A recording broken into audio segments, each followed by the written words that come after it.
Eu quero falar aqui sobre os últimos pronunciamentos do ex-presidente Lula, que, a meu ver, jamais deveria estar concorrendo a uma eleição, jamais deveria ser pré-candidato, depois candidato, tendo em vista todo o seu histórico, tendo em vista as condenações. Ele não foi absolvido, a gente chama de descondenado, porque por conta de filigranas jurídicas anularam processos, inclusive, mesmo após, durante todo o curso dos processos, o Supremo ter reafirmado a competência lá de Curitiba. E depois, no habeas corpus, já depois de vários recursos, como que num passe de mágica mudou o entendimento, se anularam os processos e ele está aí livre para concorrer. Isso é um escárnio. Vamos aqui trazer à lembrança algumas manifestações. Lula defende o aborto, dizendo que todo mundo deveria ter esse direito e não ter vergonha. Quer dizer, um tema tão complexo, não é?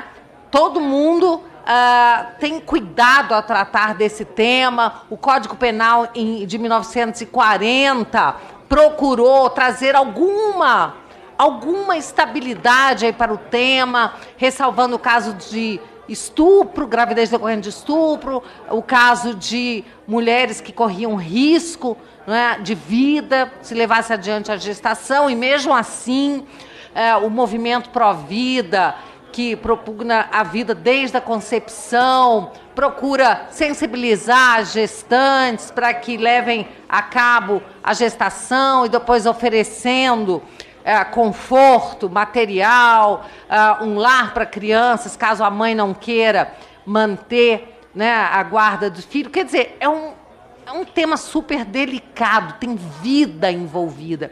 E o Lula defende que todo mundo deveria ter o direito a praticar o aborto dessa forma, leviana.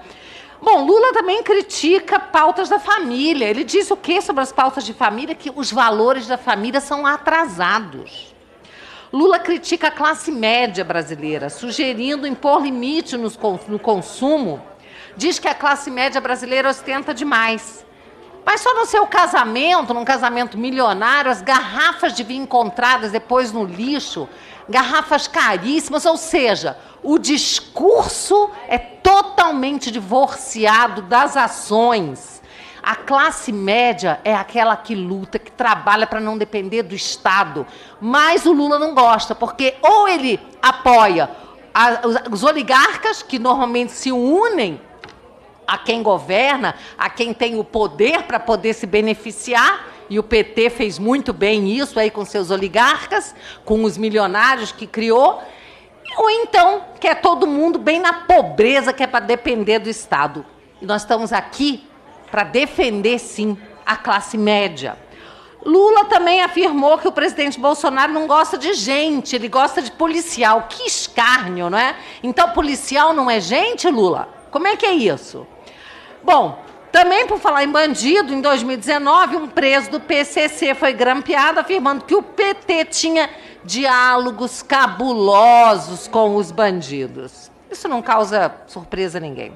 Lula afirmou publicamente ao menos 9 vezes sobre regular os meios de comunicação, seja os tradicionais, seja a internet. Traduzindo, Lula pretende promover a censura, caso volte ao poder. Lula afirmou que irá demitir quase 8 mil militares que estão em cargos de comissão. Lula sugeriu que seu programa de governo vai acabar com um projeto de escolas cívicos militares. Ordem, progresso, as crianças sendo preparadas para serem ordeiras, respeitarem a pátria, amarem a pátria. Isso não interessa ao PT, que gosta só de escolas com muito caos, com muita desorganização e muita doutrinação e ideologia de gênero, com certeza de preferência. Lula disse que pretende fechar todos os clubes de tiro já criados durante o governo Bolsonaro e proibir a venda de armas no Brasil. Nós sabemos que todo ditador começa desarmando a população. Todo tirano, todo governo tirano começou desarmando a sua população. Sem dizer que o número de mortes violentas por arma de fogo tem caído muito no governo Bolsonaro, desde que se implementaram essas políticas de permitir à pessoa aquilo que é um direito natural, que é a legítima defesa. Falar em ditadura, Lula também nunca escondeu seu apreço por ditadores como Fidel Castro, Nicolás Maduro, Hugo Chávez, Daniel Ortega, não é?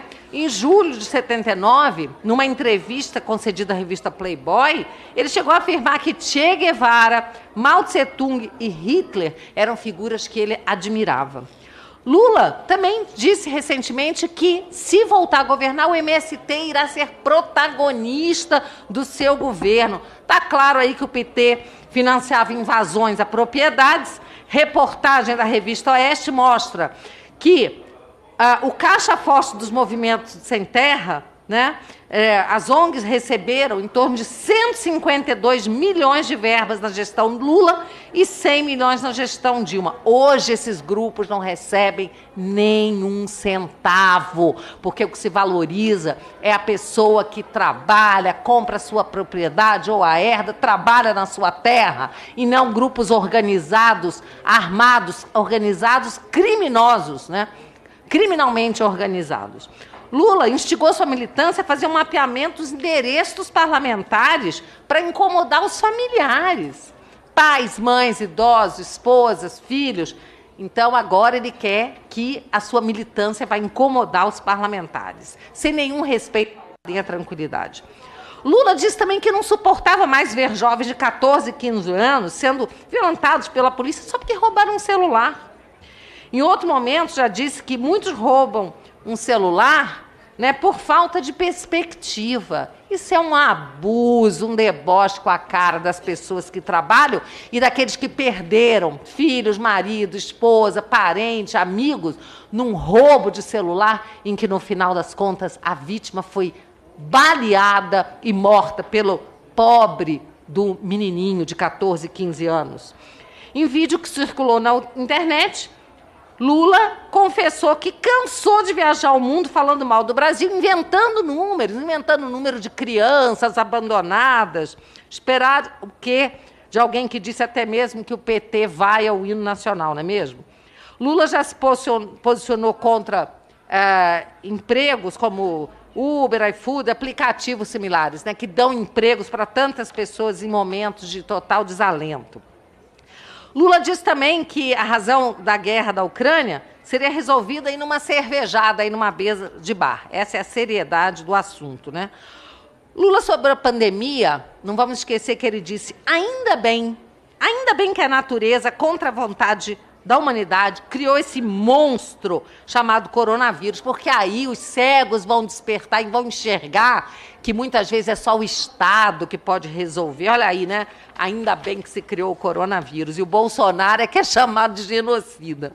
Bom, Lula também, muito orgulhosamente, confessou, revelou que intercedeu em favor dos sequestradores de Abílio Diniz, que estavam presos em 98 e estavam em greve de fome. Ele foi dizer ao presidente, então, Fernando Henrique, que seria um ato democrático libertar essas pessoas. E eles foram libertados. Mas quando Cuba prendeu dissidentes políticos, Lula deu uma entrevista dizendo que esse negócio de greve de fome para sair da cadeia não está certo, não.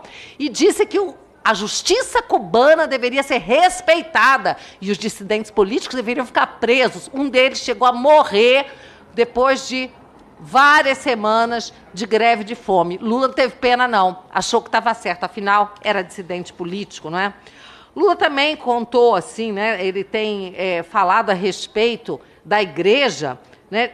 E ele sabe muito bem que a igreja é a última barreira contra o comunismo, né, o cristianismo e as famílias. E é por isso que ele tem dito, né, que assistiu a cultos na cadeia e que talvez por isso o PT pensou na possibilidade de criar um podcast para evangélicos. Bom, mas ao mesmo tempo, Lula e seus asseclas apoiam Cuba, que recentemente entrou na lista mundial de perseguição aos cristãos. Lula zombou do Bolsonaro porque ele fez uma oração, o Pai Nosso. né? Em 2017, ele afirmou que não tem cara de demônio, mas gostaria que o respeitassem como se fosse. Estamos diante de um momento muito importante da história do Brasil. Nós vimos agora o presidente eleito da Colômbia dizer que vai soltar os jovens presos também. E isso é um projeto de poder orquestrado da Ursal, do Foro de São Paulo. O Brasil está cercado de governos vermelhos. E nós já vimos a derrocada da Venezuela, estamos vindo para onde está indo a Argentina, para onde está indo o Chile e, infelizmente, também a Colômbia caminha para essa tragédia do socialismo. Aliás, a Dilma disse que o sonho do PT é fazer do Brasil um país socialista. Então, minha gente, vamos ficar atentos, porque esse ano é um ano de muita, muita, muita importância nas eleições de outubro, né? Nós agora podemos votar e escolher a ordem, o progresso, um governo que luta pela propriedade, pela liberdade, pelas famílias, pelos valores, ou botar uma pessoa com esse histórico rápido e breve que eu acabei de fazer aqui.